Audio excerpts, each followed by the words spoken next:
Hey, Friendo, Steve here. Hey, Larson. And welcome back to Going In Raw, the only pro wrestling podcast you need to be listening to right here at youtube.com/Steve and Larson, available wherever podcasts can be found. And of course, taped live at the Twitch at twitch.tv/Steve and Larson. On today's show, we're going to be running down last night's Impact Wrestling on the road to Overdrive. And also Honor No More, No More. No more Honor No More. They're no more. They're Honor No More, No More. Absolutely. We've got Triple H zooming in once again for a Smackdown preview tonight. I know you're excited about that. You get to talk to Triple H to the game. We've got details on Chris Jericho's new contract. There is an attempt made at Daddy Ass showing up for DX's reunion. We're going to talk about that. New Japan Professional Wrestling upset with a certain Machine Gun, Karl Anderson.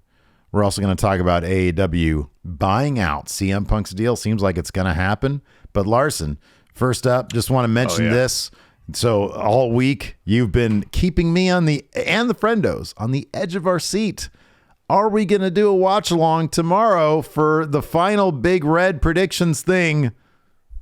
What say you, yay or nay? Yeah, you know, I guess you could look at a variety of different ways. Is this a play on my part to get in your heads? You're right. Keep you on your toes, keep you unsettled about your picks. Yeah. And then at the last minute make picks in haste. Is this me just being lazy? Is this me just wanting to not accept defeat? Yeah, that's honestly, my vote also, yes. It's probably a little bit of all three. Okay, yeah, sure. The end result is I will not be participating in a watch along tomorrow for Halloween Havoc. I got some family obligations that came up, and I'll be doing that instead. You know, hey, I won't be there to have to wallow in my defeat. I can go do something else while that's happening. And hey, if I somehow pull out a miraculous victory, that's pretty amazing, and I'll find out after the fact. So yes, I will not be partaking, but the ball is in your court now, Steve, whether you will be doing something or not. Yeah, we'll see. I think I'm if Enforcer's down, I'll probably still do one over at the Twitch MF Steve here channel. I don't think I've got anything else going on. The lady and I are going out tonight, so tomorrow night we're going to be homebound, I think. So yeah, we'll probably do that. So yeah, tomorrow, NXT Halloween Havoc. Go check out the Twitch MF Steve here channel. Me and the Enforcer like to goof around over there quite a bit.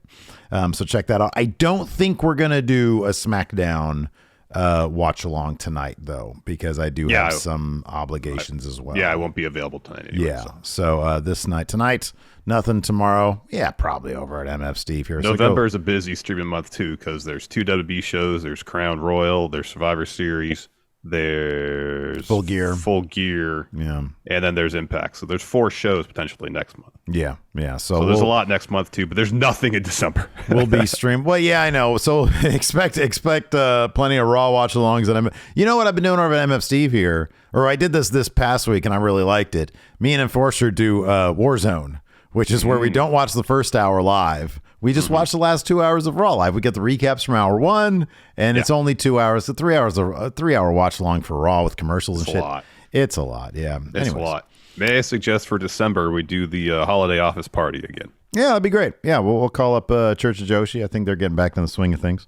They're watching. I think I saw an ad like this Sunday. They're doing like a bunch of Joshi death matches. It's like a really terrific graphic that I think Kayla would. Yeah, look great. Great, cool. Yeah. Anyways, so of course the big news over the past almost 2 months now. The hell's going to happen with CM Punk? Well, after Dave Meltzer broke the news earlier this week that CM Punk's best friend in the whole wide world, Ace Steel, had been released by AEW, he reported in this week's newsletter that the company may soon be parting ways with CM Punk, saying, quote, "It looks doubtful he'll be back. Those with close knowledge of the situation said they are in talks with Punk about a buyout of the remaining years of his contract, which tells you that they are not looking to bring him back. The holdup right now is said to be the non-compete period." He also added that there's not a lot of goodwill in the locker room towards Punk, stating, quote, "The sentiment of those in AEW among most talent, not all talent, was decidedly anti-Punk. Between the television promo on Page, who is overall very popular with the talent, the scrum, where he said Page had never done anything in the business, which was taken as saying AEW means nothing in wrestling, since Page had been one of the top stars since day one and headlined 3 successful pay-per-view shows and been in arguably the best match in company history, Young Bucks versus Kenny Omega and Page. Fightful Sean Ross Sapp tweeted this out. There were suggestions from people close to AEW almost immediately following Brawl Out that CM Punk would eventually get a buyout. I don't know that it was in the works that far back, but a lot of people saw that as a likely scenario. So, Larson, it seemed like this had been rumored now for at least a couple weeks. Mm-hmm. You know, the possibility of a buyout had been bandied about, and now it looks like there might be one, sort of sticking point. That's on the non-compete. One interesting side note to this as well is Meltzer kind of extensively after the first initial write-up of Punk here in the newsletter goes on about the possibility of him joining WWE. Mm-hmm. I would be kind of shocked. Yeah. If that was the case. Yes. But Meltzer put some emphasis on that point. He mentions Triple H's. I have it right here. He says Triple H's whole game right now is about surprise debuts, and Punk would be the biggest possible for him to bring in for an impact. There is a flip side of this, of course, and there's no lock WWE would take him, since when Fox pushed them to take him, they didn't. But they likely underestimated at the time how much he'd been to the fan base as his AEW debut showed. One holdup on the buyout is the non-compete, but that's really a moot point, because even with a 6-month non-compete, Punk wouldn't be ready to return until the non-compete is over. I think he means his injury right there. Yeah. He says, however, the idea of Punk being released this week and being on WWE television just for appearances before he can wrestle would look like a huge coup for WWE over the next few weeks, especially with AEW not nearly as hot when it comes to things like ticket selling and streaming. So first of all, let's go to the buyout situation. Yeah. This is expected, right? Yeah, this had been expected. I think that's something we had speculated on quite a while, I think, outside, in terms of a possible outcome of all of this. Now, that just doesn't mean that's their only... we don't know, since there's been zero official word on anything. We don't know anything about what's actually going on, what conversation. So we have to... Meltzer, it seems like has sources in AEW. So while his information on other topics may not be as sound, AEW stuff, it feels like, all right, like the Young Bucks, we mentioned this before, literally have a move named after him. You know? Right, yeah. It seems like he probably has his sources there. Anyways, it's a long roundabout way of saying it's probably highly likely if Punk is to leave, they're not going to just out and out release him. Mm-hmm, yeah.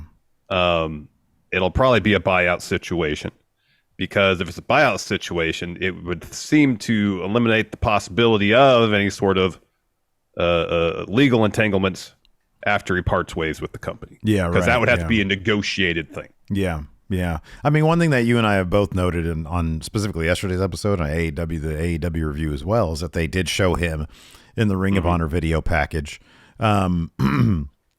which indicated to me not necessarily, hey, he's coming back, but maybe that they're okay mentioning him because maybe they wouldn't have had there still been the threat of a lawsuit. So maybe that stuff had been winding down. Also with the Ace deal, being released possibly thing, that was a possibility as well, that like maybe the things are not on hold anymore. Mm-hmm. And with reports that there has been more and more communication between AEW and the parties involved, the Elite, that maybe, everything's suspended when there's lawsuits involved. It's like, okay, everything has to go on hold. No moving pieces, because that just complicates things, quite a bit. Yeah. As far as him going to WWE, like I understand that, anything I guess is a possibility. But and here's, I guess, another. So one case to be made for it would be not everybody keeps up with this stuff. You know, not everybody is reading Fightful. Not everybody's watching Going In Raw. Not everybody's watching Wrestle Talk and Cultaholic. There is a greater audience out there who definitely, probably, fondly still remember CM Punk. Maybe they checked out some of the stuff on AEW. But if you exclusively watch AEW, you don't even know what the hell happened. Yeah. You don't know. If you're not really, if you don't give a shit about the backstage stuff in wrestling, you're not going to know what happened to CM Punk. Because they never mentioned him. He was the champion. He won the championship. Let's say you watch that pay-per-view. And then you tune into Dynamite. And it's just Tony Khan, who rarely shows up on TV anyways, but you know because you watch the show. He's the head guy. Oh, well, shit happened? That's weird. Okay, well, let me flip over to basketball or whatever, or football, whatever. So, like, I don't know. I think there's a whole world of people. And on top of that, like, I don't know what the crossover between WWE and AEW, the actual audience is. You know, 2 million people watch, 2 million plus watch SmackDown. Around 2 million people are tuning into Raw these days. About a million watch Dynamite, yeah. And about 1 million watch Dynamite. So I don't know. I mean, if they want to bring in CM Punk, yeah, I'm not sure I want to see it. But I could see a case to be made for that. Oh, I mean, there's definitely a case to be made. It's just whether there's mutual interest. You know, obviously there was at one point a lot of animosity between Punk and WWE. I know Punk was not the largest fan of Triple H, and I don't believe at a certain point Triple H was a huge fan of CM Punk either. Now that was a decade ago, more or less. Things have changed, maybe. I know Meltzer mentioned in the newsletter that Punk is close to Adam Pearce and Paul Heyman. Now, would those relationships be enough to potentially overcome whatever beef, lingering or otherwise, he might have with Triple H? Don't know. From WWE side of things, where they want someone who's in their mid to late 40s, who's just coming off a situation where, in some circles, seen as having an attitude backstage. Whether that's true or not, if your lasting image of Punk is the media scrum, it's not exactly a positive one, you know. In the last year, he's had 2 significant injuries, and there's already a history of issues between himself and management at WWE. I don't know if WWE would want to sign him to a huge money deal. Well, here's the thing about that, though, is that WWE would, in this situation, you would think they'd have all the leverage. They don't need him. And he has nowhere else to go. I mean, I do think the one place, look, he's got 2 other options. Impact. He could chase Bobby Fish and go to Impact. Yeah. Where's the lie? Where's the lie? They have a built-in feud. Fish kicked out of a GTS. Punk wants to get back at that. I am so joking right now. I know I'm acting like I'm not, but I am. Oh, darn. New Japan. Yeah. So here's the thing about New Japan. I think that Punk's behavior in the media scrum is more indicative of what he was allowed to do. If you give a person like that how do you put this? I don't think New Japan would put up with his shit, and I get the feeling he would know that. And so I kind of feel like he probably wouldn't be a problem there. You know what I mean? Like if with Tony Khan seemingly just gave him the company. He was like, this guy can do anything and everything he wants. Yeah. And Punk did it. Yeah. Punk did it. He went up there, and anybody who had a grievance with him, he did it. Mm-hmm. He aired his grievances at that media scrum because he felt like he was bulletproof. Well, in New Japan, I don't think he would be. I think that they'd probably be like, hey, you want to come in? You know, if they would want him. And New Japan has shown that they'll bring people in who don't exactly have the best reputation. Mm-hmm. And so I think that's a possibility if he wanted to. I think they probably would. That's a huge if at this juncture. I mean, who knows? In the style would be a huge problem because he's old. It would be. He's old, and he's coming off 2 pretty significant injuries in the last year. And in 6 months, when he's, in theory, healed from the triceps injury, maybe he, after this experience, who knows if he even want to professionally wrestle anymore? We just don't know. You're right, but a dude needs money. You know, I mean, that's Well, I mean, he's getting a buyout from AEW at a significant percentage of what his contract was. yeah. And multiple wrestlers have said that know him have said he's pretty frugal with his money. So yeah, maybe you're right. Maybe that'll just be his retirement. You know, I don't know. I mean, we'll get to this Jericho story in a little bit. If Jericho's deal, if Punk was making more than Jericho was in Jericho's first deal, Punk was making good money. Yeah, I would imagine so. Yeah, I would really imagine good so. money. So I mean, I don't know. As far as WWE's concerned, if it's, I'll put it this way: if Punk wants to continue to wrestle, I think there's probably a low risk situation for WWE. If he wants to wrestle, if they're like, hey, do you want to come back and try this out with a bunch of like, you know, incentive based, you know, escalators in his contract and stuff. Yeah. Low downside, bunch of incentives. Yeah. I think that's a possibility. I mean, yeah, he burnt it down, but no more or less than, you know, half the other people that did in the past. Absolutely. You know, so yeah, I don't know. Would he look like a big hypocrite? Probably, but money talks, dude. I don't know.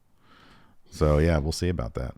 Remains to be seen. What apparently we're not going to see is Karl Anderson at Battle Autumn on November 5th. So it looks like the Good Brother's got himself double booked. Yeah, man. Current Yeah. IWGP Never Openweight Champion Machine Gun Karl Anderson, who was scheduled to defend the title at the aforementioned Battle Autumn show November 5th, has had to pull out of said show in that title defense because also got himself booked in a match. Teaming up with AJ Styles and Doc Gallows against Judgment Day that happens on November 5th, same day as Battle Autumn SWB Crown Jewel.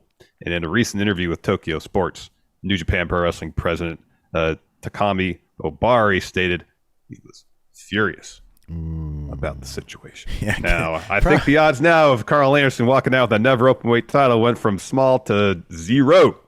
Well, there's two interesting things here. Number one, Anderson and Gallows posted this like hotel room video kind of mocking the situation, saying that New Japan didn't send an email to Gallows, who's his in kayfabe booking agent. Yeah. So that probably didn't help things either. This was interesting, and I didn't catch this, but Meltzer in his newsletter talking about this stuff. Did WWE mention that he's a current title holder? Did you notice that on TV? I think so. Because Meltzer mentioned that, and I was like, oh, I missed that. That's kind of cool. Yeah, that's interesting. I believe they did mention that, yeah. Want him to show up with that never title, but I guess that's not going to happen. It's not going to happen now, Steve. It's not going to happen now unless he just really wants to stick it to him. But yeah, you would think that maybe any relationship between WWE and New Japan is probably not going to happen now. Yeah. All right, let's take a quick break here to get a word from our sponsor, BetterHelp. You know, Larson, what's that, Steve? We've been seeing more and more professional athletes speak out about the importance of mental health. There's been several top stars that have stepped away from their sports to tend to their own mental well-being. But pro athletes aren't the only ones who need to take care of their mental health. And therapy is the best way for anybody to stay in peak mental shape. That's true, Steve. There was a point about 20 years ago where I was dealing with severe anxiety and realizing that I wasn't at the top of my mental health game. I went in search of a therapist.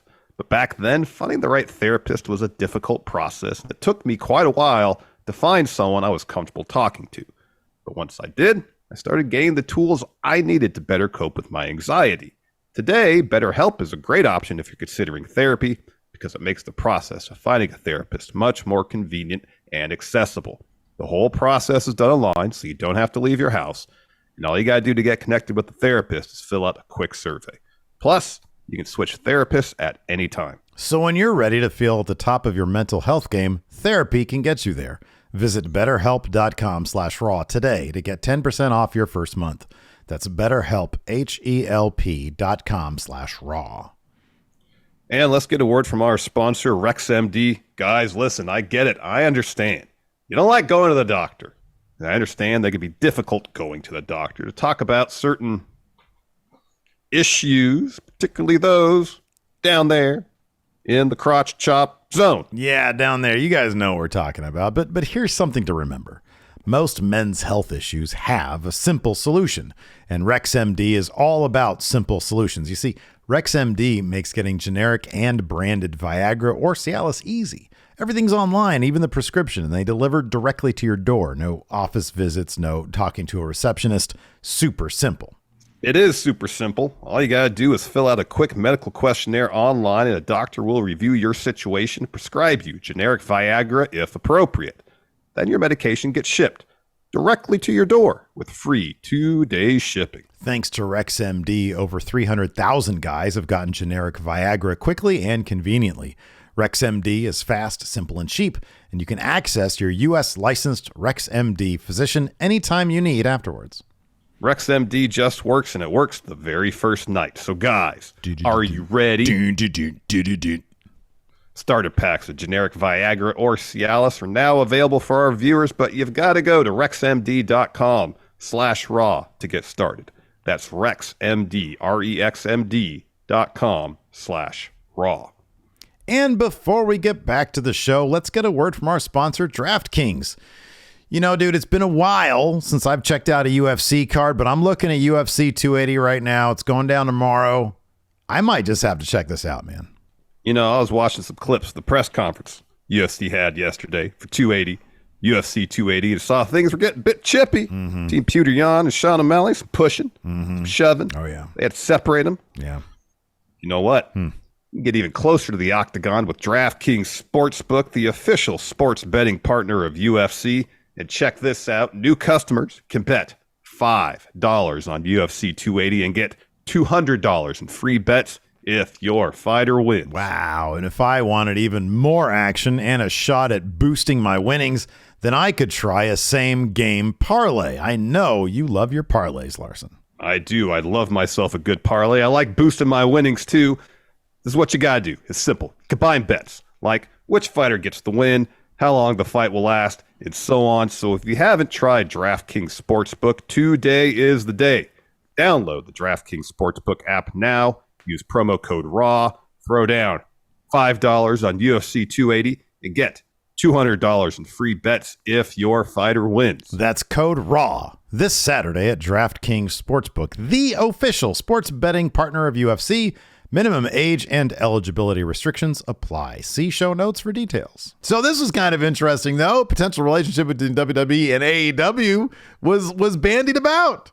So earlier this week, oh, you didn't know? Dun, dun, dun, dun. The Road Dogg mentioned on his podcast that Billy Gunn thought he was going to be able to take part in DX's 25th anniversary celebration on the October 10 edition of Raw.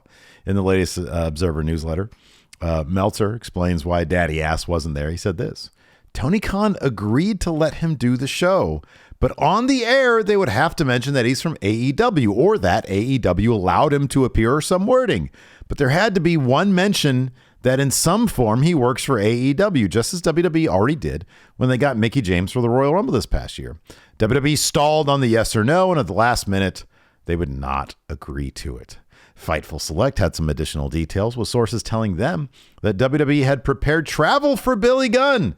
And one idea that was pitched was to include the AEW logo on Gunn's lower third, but ultimately it didn't happen. All the conversation you've always had about scoring cool points, what a terrific opportunity to do that, and WWE declined. That's a bummer, man. Yeah. I wish they would have gone through with this. I know. I mean, it seems like a small acknowledgement. If it's if a lower third, if Tony Khan be like, yeah, lower third, that's fine. I just want something on screen, some mention that it happened, that Billy Gunn works for us now. Yeah. And if a little AEW logo on the lower third would have been enough, it seems weird that that whoever would be Triple H or Nick Khan or whoever would have been like, all right, that's fine. Because if you're going to do the DX reunion celebration, you kind of need all of DX if you can, you know? Yeah, I know. It seems like a small thing to just kind of be like, all right, fine. Let's get Billy Gunn here. The level of buzz that would have got would have been massive, and I don't think it would have. From their perspective, I understand. Maybe you're thinking, oh well, it's just gonna enhance their profile, and you don't want to do that. So why even bother doing it? You have the majority of DX there. But yeah, it would have been really cool. I mean, I do appreciate that the Road Dogg allowed the crowd to shout out Billy Gunn when he threw the mic to them. But yeah, that's kind of a bummer, like, I don't know, you just do that, but it is what it is, I guess, Yeah, I guess so. I guess so. Nothing. Who knows? Yeah. But yeah, I don't know. Let's talk about this. Details on the Ocho's new contract with AEW. Got some details about that, Larson. What's going on there? So, of course, earlier this week we talked about the Ocho penning a 3-year extension with AEW. And again, latest newsletter. Meltzer has details saying, quote, Chris Jericho signed a new contract with AEW through early January 2026. He says here in parentheses, press release said December 2025, but it's been confirmed as actually January 2026. With while figures were not available, his old deal was $3 million per year, and he obviously got a raise. And given the timing, likely a good raise. Like continues later on, this past week he signed a new 3-year contract with a higher dollar figure. We don't know the case. Again, he just kind of reiterates what he says earlier. That'll go into effect January 2023, essentially ending his own old deal 1 year early and starting a new contract at that point in time. Jeez, $3 million per year. Wow. And then apparently got a fairly substantial raise. Wow. Yeah. Maybe he's making what Phil was making now. Yeah, dude. I was kind of I'd be kind of shocked if Phil was making over $3 million, but you think he was? I think in the newsletter Meltzer said this is Jericho's the most lucrative contract of his career. Mm-hmm, yeah. That's not surprising. I mean, $3 million a year. That's a lot. That's a lot. But I guess if they're going to get that, I would imagine that their newest TV deal, because like Warner Brothers Discovery seems to really like AEW. Mm-hmm. They'll probably give them a pretty decent raise off of what they're making right now. You would think so. And if he's putting, you got to think the whole point of putting the Ring of Honor title on Jericho is to help secure a TV deal. Oh yeah, right. Yeah, that streaming deal, yeah, too, which should be according to Brian Alvarez. That should be announced sooner than later. Mm-hmm. But having him as the champion to kind of bring viewers over there. It makes sense that he's going to be compensated for it, I suppose. Mm-hmm. Rugby fan here, going back to the Billy Gunn thing, says, do you think that if he was there, he would have took over the segment due to the crowd? I wonder if that might have played into it in terms of people would pay more attention to the AEW aspect of the segment and thus Raw, as opposed to if he wasn't there, in which case they pay more attention to, I'll say, because the flip side of that was, well, he's not there, then people are going to be like, oh, start daddy ass chants because he wasn't there. But that didn't happen. Yeah, but here's the thing. Our thumbnail for that episode of Raw it totally would have been like the entire thing would have been daddy ass with DX. That would be the entire thing. That could be. I know, because I do thumbnails. That is. I would have done that. That is. It's a deal when someone who's like an active it would have been a AEW huge deal. talent shows up. It's not like there's no precedent. Chris Jericho as an AEW talent was on Broken Skull sessions. It's like these arrangements have been made in the past. Yeah. So it's not like there's zero precedent for that happening. So I think I think there might be some. I don't know. I think it's probably just cut and dry. No, we don't want to associate with them. But it's probably like we don't want to validate them as competition or something like that. Essentially, yeah. So, anyways, Impact. Or like speaking of Impact, like they wouldn't mention an Impact. Mention Impact Wrestling on TV, WBTV for years. Yeah, that was a weird Vince thing. But just like these days, they mention everybody. It's like, oh, look, Karl Anderson's got the Never title. These guys used to be in New Japan. This, et cetera, et cetera. These days, they'll mention anybody. Just apparently not AEW. I'm not. So I'm not. Let's talk about Impact on the road to Overdrive, which is the November show. Yeah, November 18th. Yeah, November 18th. Yeah, Friday the 13th. That's right. It's Friday the 13th. Most the 18th, they said. Oh, Friday the 13th is the next month. That's the December pay-per-view. Yeah. Something said Friday the 13th. Yeah. Honor No More is no more. There's no Friday the 13th in January. January pay-per-view. That's what. Oh, that's hard to kill. Yeah, it's the hard to kill. Friday the 13th.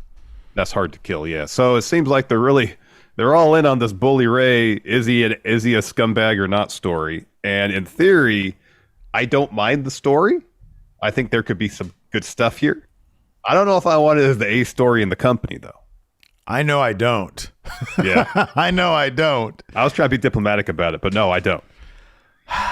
I mean, look, it's something. Impact, they gotta have something. You know, I'm not huge on it. Are no more is no more. And so they need some sort of A story. Even the Honor No More A story wasn't all that great. It was the same thing every week. Ed Edwards would come out, try to entice Josh Alexander to join, and he'd yell at PCO a bunch. We see where that got him this week. But yeah, the whole. But I don't like, dude. I'll be honest with you. I don't like Bully Ray and Tommy Dreamer putting on a competitive match against dudes who are in their mid-20s. I know. Well, I don't know. And what then winning, not just competitive match. No, I'm sorry. Yeah, beating those guys. Yeah. Like, I'm sorry, but those guys are like, you know, if the collective age of the opponents are like over 100 years old versus 50 or whatever. It's the trope, Steve, that is in the wrestling world. The older you get, the more powered up you are. I know. It's weird. I know, it doesn't make a whole lot of sense. It doesn't make any sense. In the world of athletics, it makes no sense. But here's the thing. Like, I feel like there should be a caveat to that. Like, look, I'll say what you will about Hogan. The older he got more powerful.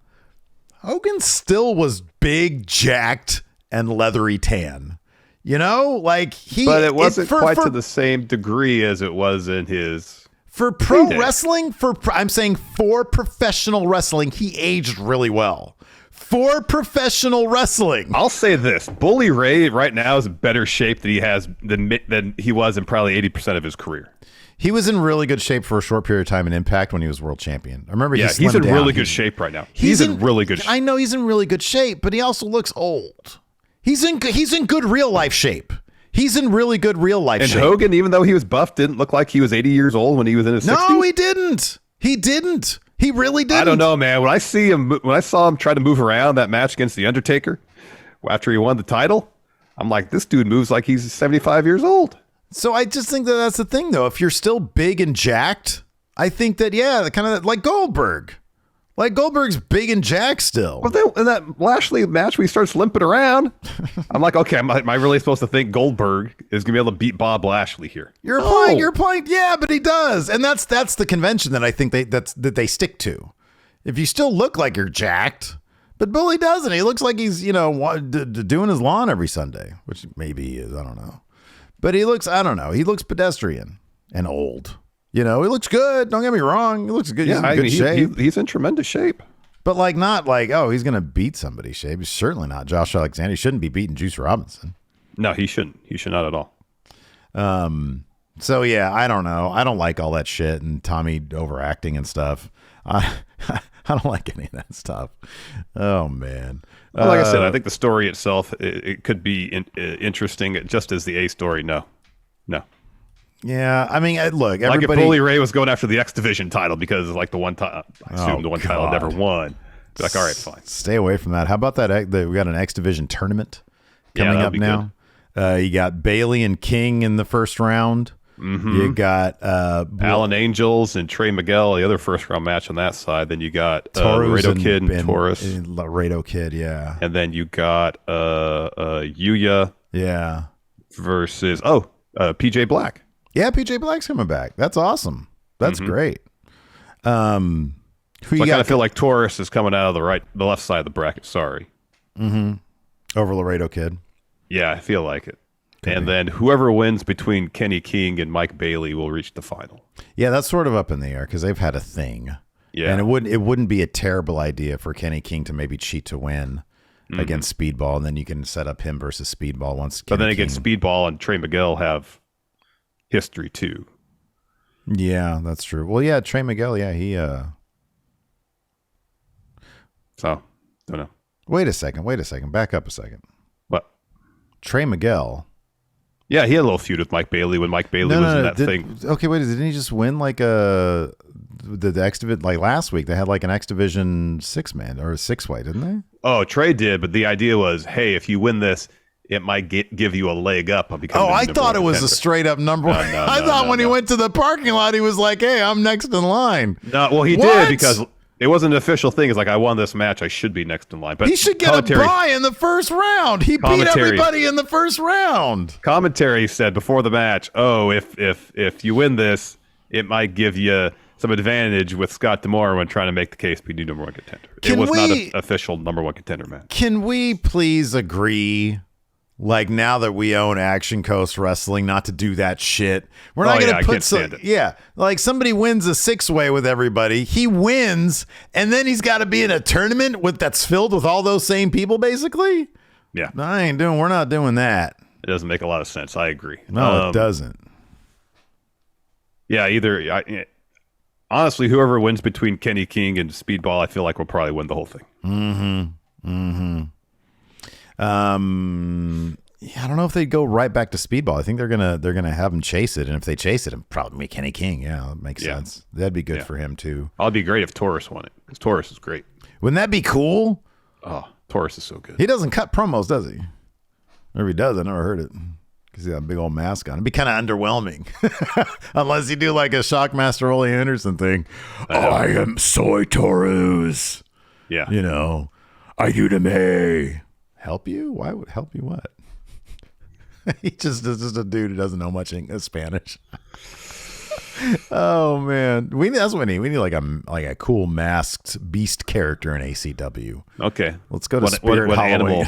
What animal would they? Whatever they got at Spirit Halloween. They got these creepy. Me and Bam went to Spirit Halloween this past weekend, and they got these little baby dolls that are like zombies and they're eating spiders and stuff.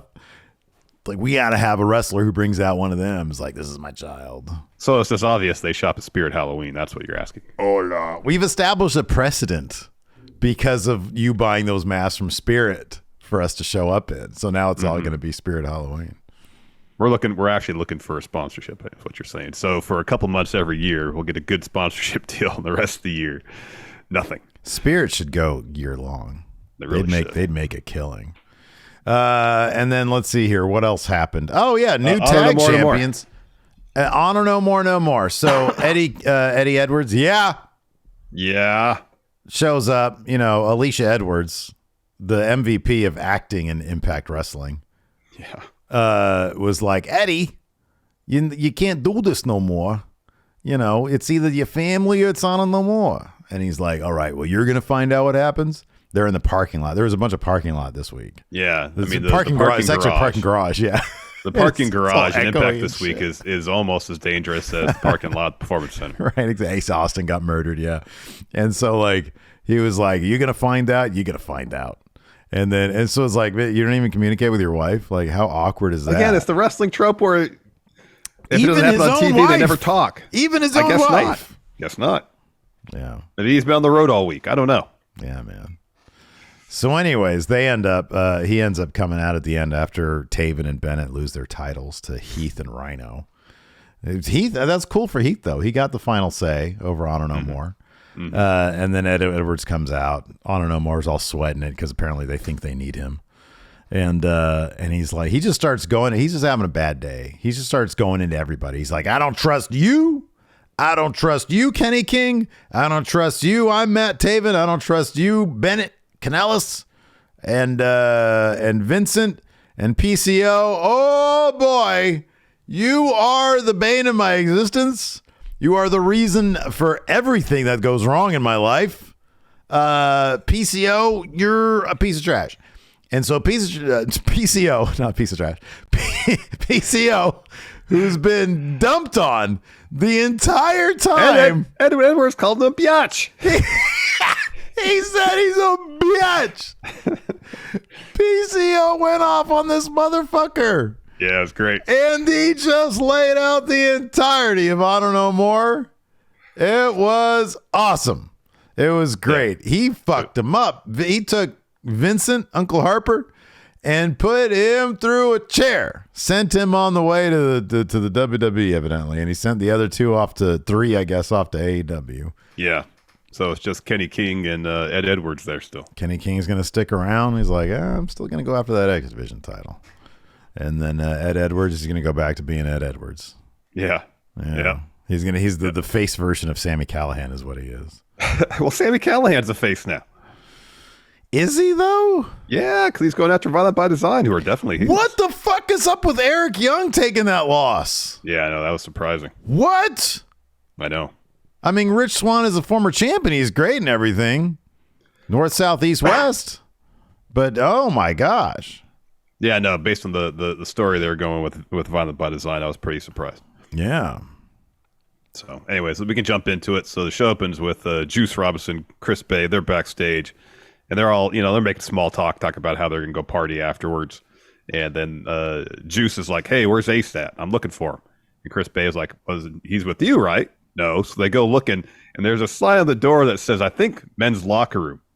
And they go through that door and at least the parking garage. Are you fucking... I did not notice that. I'm pretty sure that's what it said. That's amazing. Because I wrote my notes first. So they go through that door, and I thought it said men's locker room. They go down a couple flights of stairs, and they're in the parking garage. Oh, I love it. Anyways. So they're down there. They find Ace Austin laid out on the ground. So Tommy Dreamer walks up to check on him, even though he seems like completely disinterested in what's going on. And then Juice is asking him, where's Bully at? Bully did this. And Tommy just says, we should probably call an ambulance. And he just walks away. Yeah, you should probably call an ambulance for him.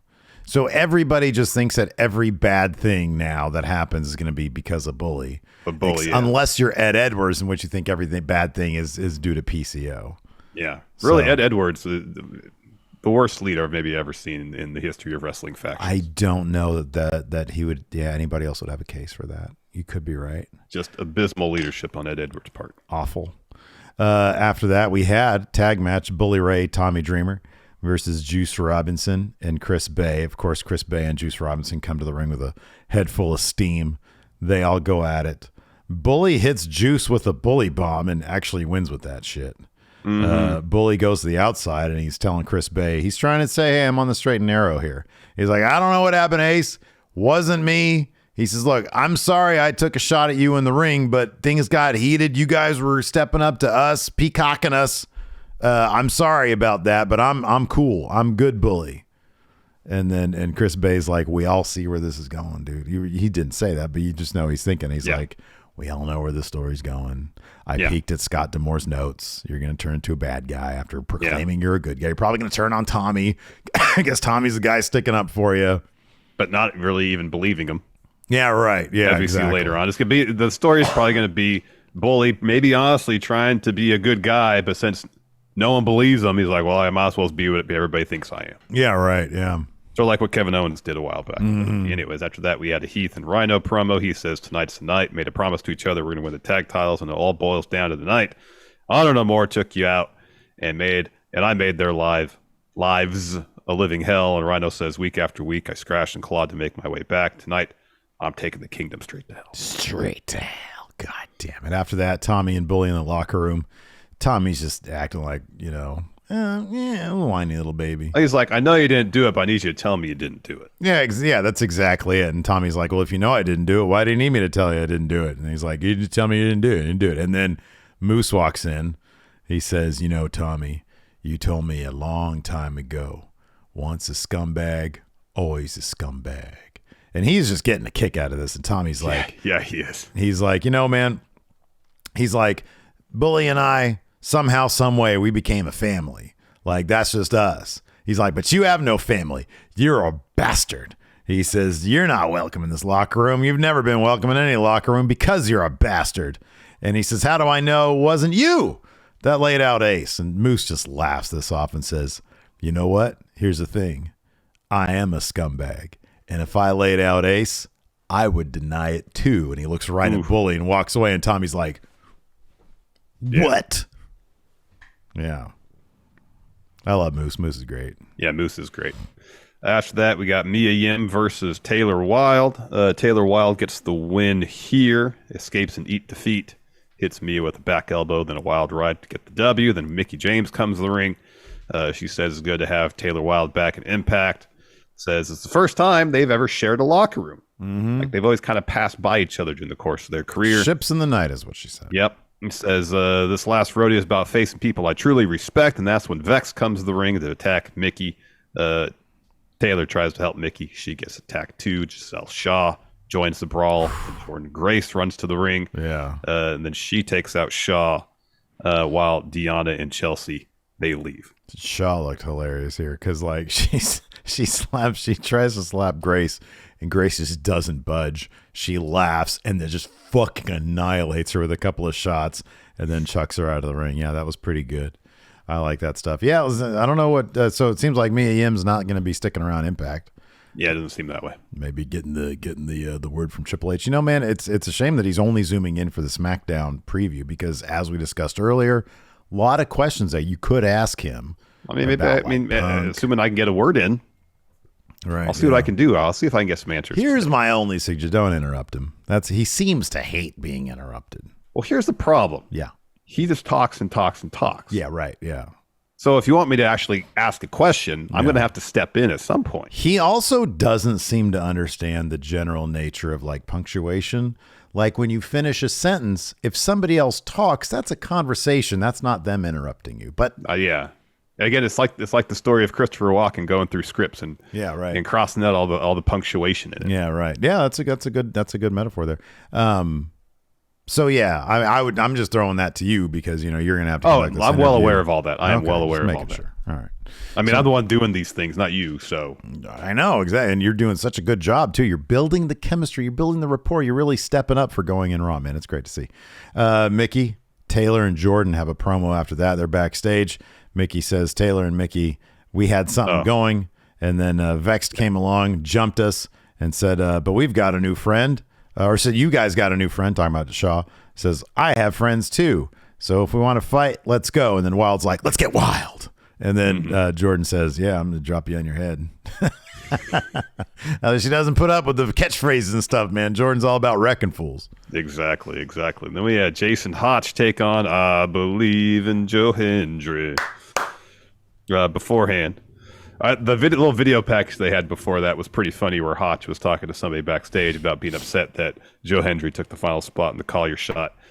And the woman he was talking to was like, "Well, who?" And he says, "Don't say his name. Don't say it. Don't say his name." She says, "What's his name?"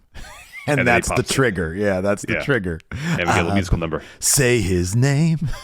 That's pretty great. So Joe Hendry has a promo before the match. Says, "When you're Joe Hendry, your life is different." He says, "But as good as I am at talking, I'm an even better listener. And I've been listening to all the fans, and what I'm hearing is that we believe. They believe in Joe Hendry."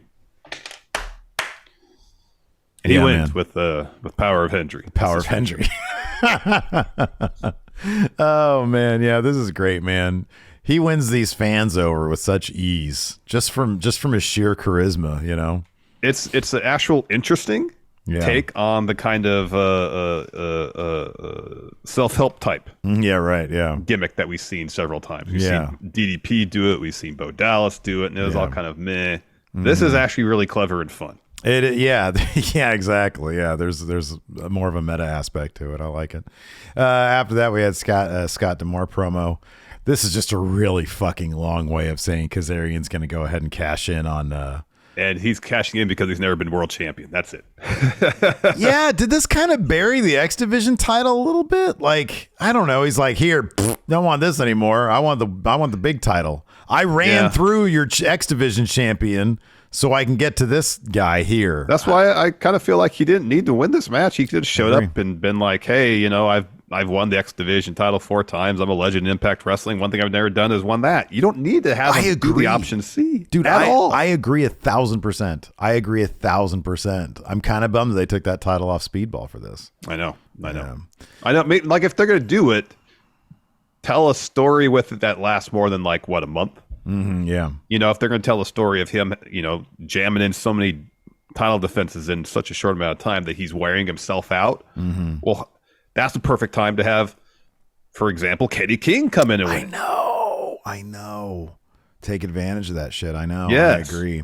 So and then tell that story rather than have Kazarian have it for 2 weeks. So he goes on his long promo about, wanting the world title. I mean, that's all it was. And then he's attacked from behind by Macklin. And then Josh Alexander comes in to make the save. And Kazarian's like, "Ooh, what happened?" So we get more of that in a second here. But first, Ed Edwards, arrives at the arena. He's confronted by Alicia. That's his wife. And Honor No More, too. As if he wasn't with her all day long You for her to talk if to anybody him. knows where Ed Edwards is, it'd be his wife the last 2 weeks. Just do the Find Your iPhone thing. Anyways. So Maybe he has an Android. yeah, I'm sure they've got even more in-depth versions of that there for Android. So anyways, he says, yeah, I've been doing a lot of thinking. He says, either Honor No More ends or my marriage does. And Alicia's like, what does that mean? And he's like, what? You'll find out soon enough. Both of you will. Yeah. Yeah. And then we're backstage in a stairwell, probably the one that leaves the parking garage or the men's locker room. Kazarian walks up to Josh Alexander, and in short, Kazarian tells Josh, hey, I can look out for myself. He says, I'm a former tag champ. If I need backup, I have people I can call. I don't need you. He says, but since we're helping each other, I'm going to offer you some advice. Don't ever trust Bully Ray. Yeah. And Josh is like, oh, everybody keeps telling me that. Then we had Eric Young versus Rich Swann. Despite the efforts of Diener to try to help out with a distraction here, Swann ends up escaping a pile driver attempt and rolls up Eric Young to get the win. But as he leaves, one of Violent by Design's dudes shows up on the ramp. Diener lays out Swann, puts Rich back in the ring. Eric Young looks for a pile driver. Then lights go down, come back up. Sammy Callahan's in the ring. Violent by Design, get out of there. Thumbs up, thumbs down.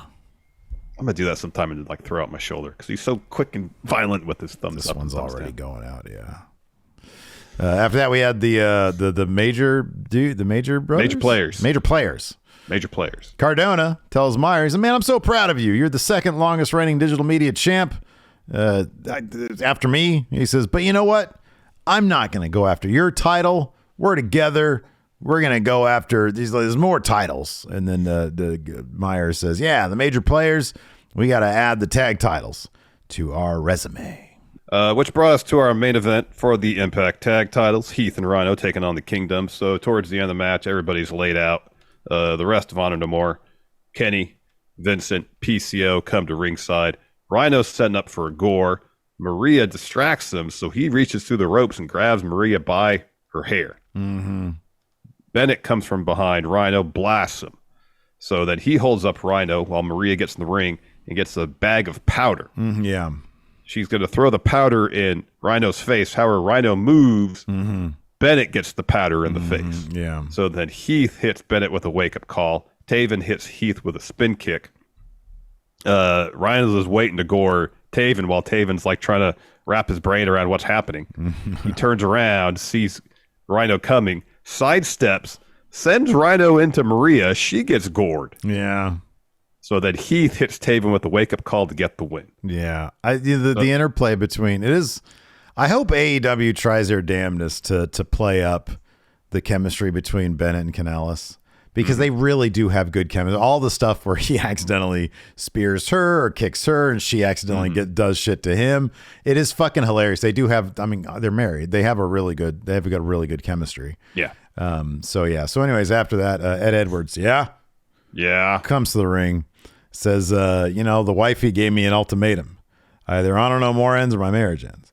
He says, Honor No More, we kicked down the doors of Impact and we let our mission be known publicly in front of everybody. So I think it's fitting to do this in public too. He says, I've had to ask myself, is Honor No More worth saving? He says, when I look around, I see nothing but failure, and failure undermines our mission. The Kingdom just lost the tag titles. I need to know if you're loyal to Honor No More. They're like, yeah, dude. He goes to Kenny King. Are you loyal, Kenny? And he says, yeah, man. He says, Vincent, are you loyal to Honor No More, or are you loyal to PCO? And then he looks at PCO. He says, when I see you, I see nothing but failure. And PCO's doing that stuff. Yeah, there you go. And he says, you're the reason I lost at Bound for Glory, because I was too busy dealing with this bullshit. He says, I ask you if you're loyal to me. And then PCO, he's like, he just does PCO stuff. He doesn't say anything. He just right. Eddie Edwards hates it. He says, that hesitation is all I need to know. It's not hesitation. That's just PCO. That's PCO. That's his answer. Is a weird head shake and his eyes go up.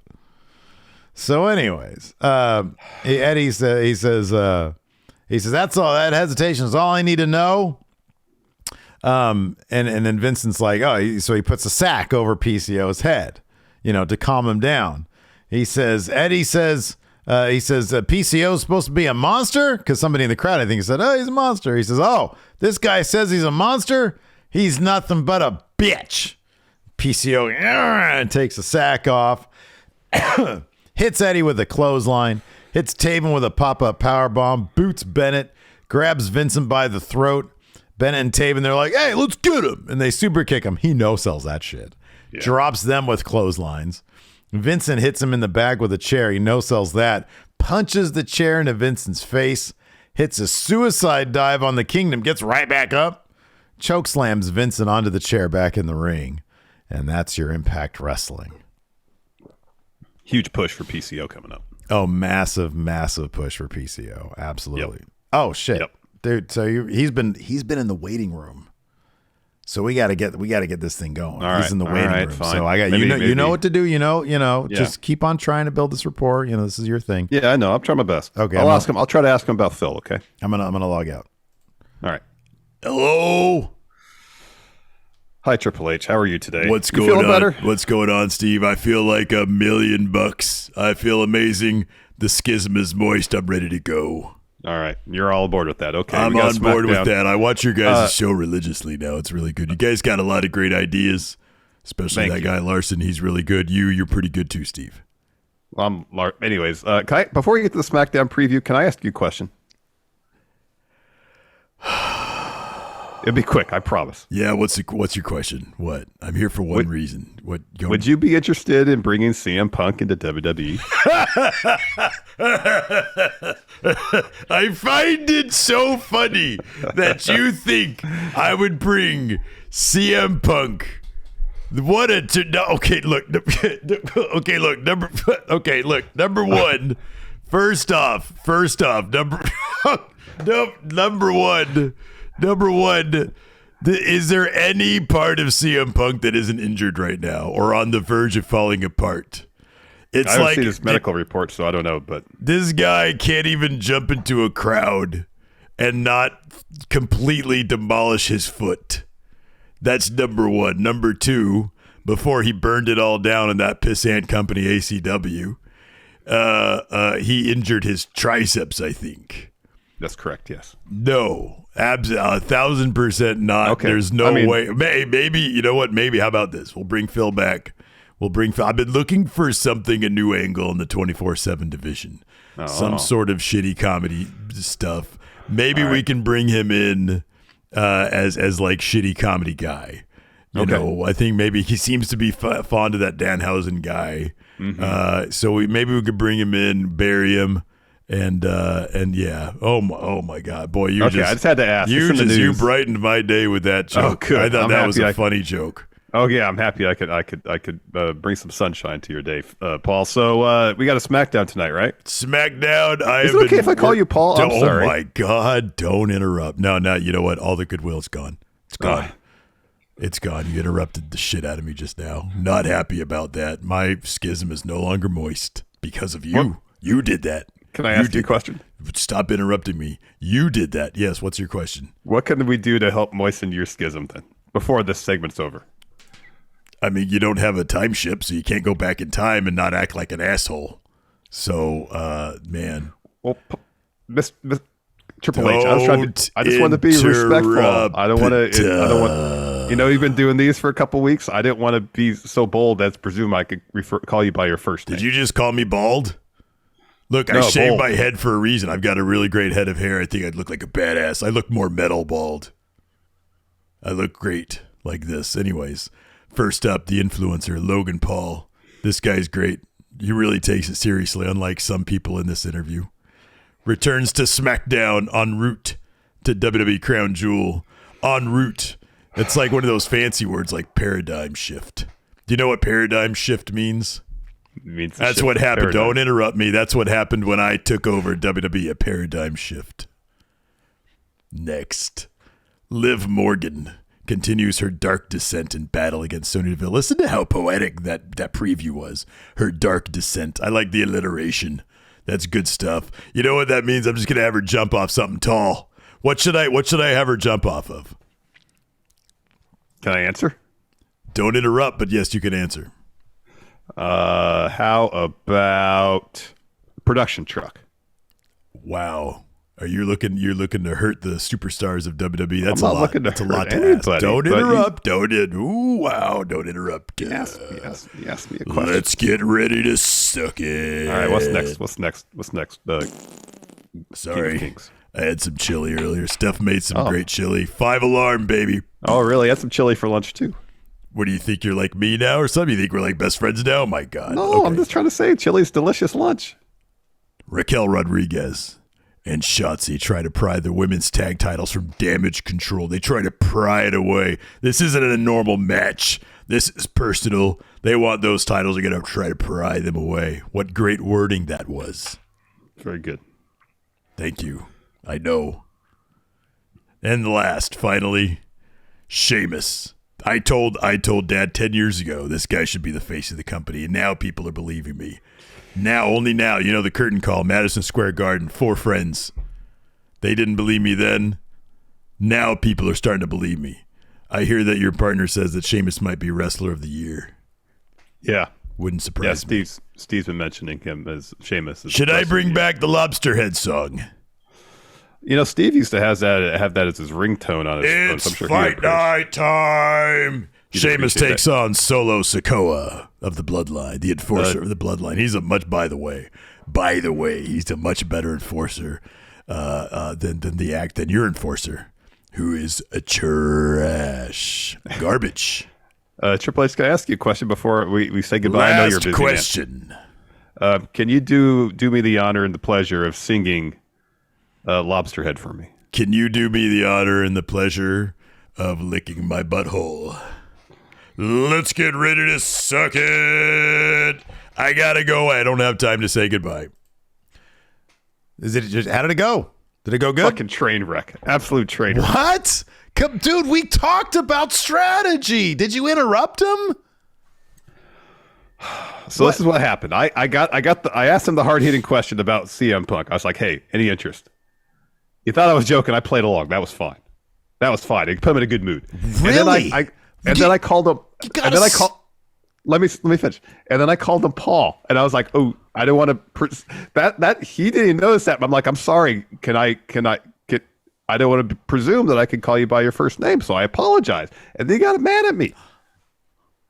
Wow. I was trying to be respectful, and he got mad at me. That sounds like a mess.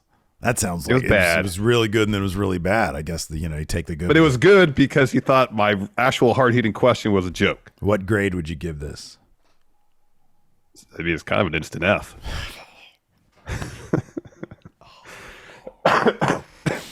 Man, oh man. Well, you got to understand. There's a lot of pressure on me for these interviews. They're short. Yeah. But I stay up at last night. Yeah. This morning I woke up at like 5:30 and I was like, God, I got to talk to Triple H today. Oh no. It's costing me sleep. Oh no. It's put pressure on me. Oh man. But you're the only guy that can do it. You're the man. That's not alleviating the pressure. That's adding pressure. Yeah, dude, there's nobody else that can do it. Nobody else on the planet. Maybe at this point I should just purposely have a terrible one. Hold on. Twinewhiter says you insulted Stephanie's cooking? No, I didn't. What? How did he said he had some lunch. He has chili for lunch. That Steph made great chili. I was like, oh, I had chili too. I was trying to say, hey, you compared. Chili's a great lunch. You compared. No, I made no comparison of the fact that we both had chili for lunch. I didn't say my chili was great. I didn't make any claim about my chili being good. I was like, oh, I had chili too. Chili's a great lunch. Man. I'll watch this back and I'll give you some notes for Monday. I don't need your goddamn notes. I'll tell you what. Wow. Okay. Look, this is not. Don't turn this on me. Don't put your failures on me now. No, you got to shut up about this because here's the thing. I'm under immense pressure having to do this all by myself and not look like an asshole. You're totally unhinged. You're unhinged. Every week. You're unhinged. And then you have the audacity, the temerity to watch back and say, oh, don't worry, Larson. I'll give you notes. Trying to help you. I can't. No. This is. Don't interrupt. Wow. Dope says this was the same tone you had with Paul. Don't interrupt. You're telling me not to. This is an unmitigated disaster. We'll do this again on Monday and we'll start over. Yeah, I want no notes from you though. I'm gonna give you some notes and then you can use them or not. Okay, no notes. No, I'm gonna make them and I'll put them on. If you give me notes, on our shared drive. What if they're just digital? It's a text. Delete. All right. Now you're going to read them. All right. Well, I got some Save your thoughts. time. Save your breath. They're not notes. They're thoughts. We got to go. I don't want thoughts. I don't want notes. Want none of that. Okay. All right. Anyways. Thank you, everybody. Well, this is, if you guys have comments or notes or thoughts, leave them in the comments. Let Larson know how he can do a better job. It's broke my pencil. All right. Goodbye, everybody. Goodbye.